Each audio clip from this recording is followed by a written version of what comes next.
I'm Mary Catherine Dunstan with Dripping Springs Olas, and thank you for joining me today. Our question for today is the winter squashes that we harvest, how long do they really last in the winter? And we'll be looking at things like what is a winter squash? And are all winter squashes created equally? And what are some telltale signs that we're having troubles with our squash? So let's get on with it.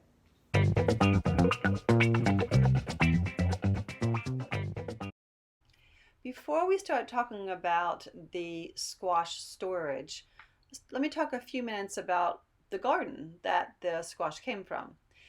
So I had 3 plants, actually I had 4, but 3 of this particular style, which is butternut squash, around an Oya. And as it was growing, of course, it was growing into my grass. Didn't work out for me. And I would have to move that vine back into the garden. But I noticed that when I did that, sometimes the nodules underneath the bottom of the vine had already started to root into the earth. So I thought, that's interesting, that now I know that the squash is getting not only its nutrients from the soil, but it gets its water from the Oya and anywhere along the way where the vine goes. So I decided to help it along. And I piled extra soil on top of the nodules. And I routed my plant wherever I wanted it, right through, just wove it through my garden. And I would just keep putting soil on it. Now we did get some rain, so that helps for us. But I also would put some things like, leaves, whatever I needed to keep that soil in. I didn't water the nodule area. I only watered the Oya. But amazingly, with the combination that was existing, I managed to get these vines to grow about 40 feet long. All of them. It was the craziest thing. And of course, all those vines produced a lot of butternut squash, which is what the one I was growing.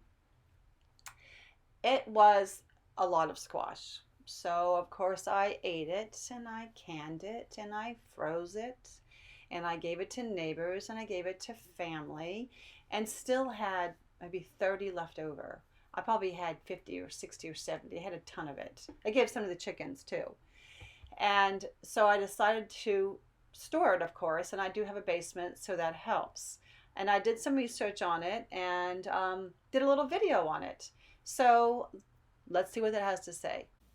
So you can see that this squash was harvested in September 2018.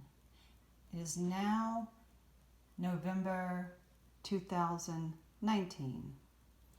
And I will show you that a year is all that these can really handle. This happened the last month.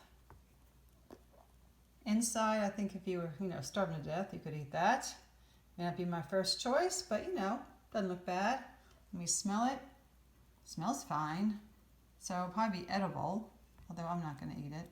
It's kind of soft. And I'm pretty sure it's dried out compared to another one that would be fresh. And the reason I say that is if you cut a fresh butternut squash, it will beat up moisture along where you made the cut as the moisture comes out of this flesh. You can see that here. And you can see this is very dry. It's only been cut like less than a minute. So nothing beat it up. So it's dry. But if you're going to put it in soup or something like that, it wouldn't really matter, would it? So this end obviously isn't edible. Let me smell that real quick.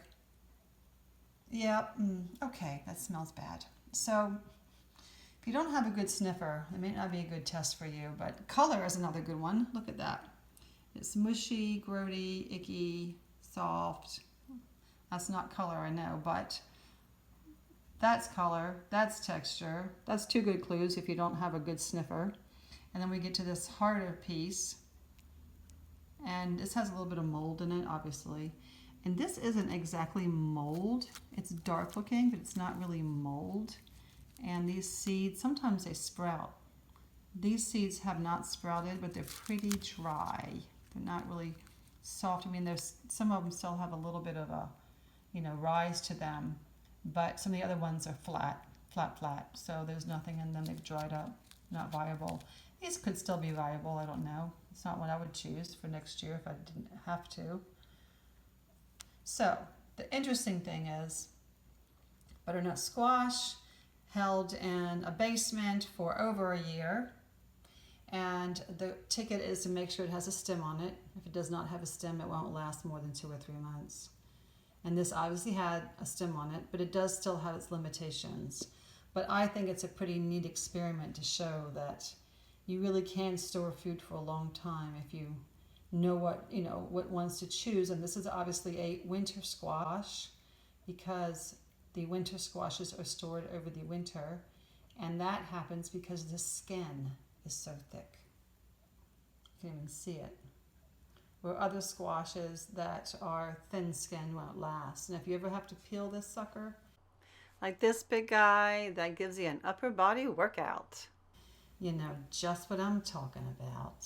So let's do a recap here. When you go to choose your squash, look at these things. First, make sure it has a stem, a sturdy stem. It'll be dried a little bit. That's good. 2, make sure there are no mars or bruises or cuts on the surface of the squash because you don't want anything to have an opportunity to get into it past the skin. Of course, the skin, the rind, whatever you want to call that, that is the part of the squash that's keeping it from getting bacteria and breaking down. The last thing is when you go to save the squashes for the winter, save a variety of sizes. So you don't always have to get the biggest one and cook the most. You may not want that much. So just save a variety of sizes. So that's it, and a butternut squash shell. Happy gardening to ya.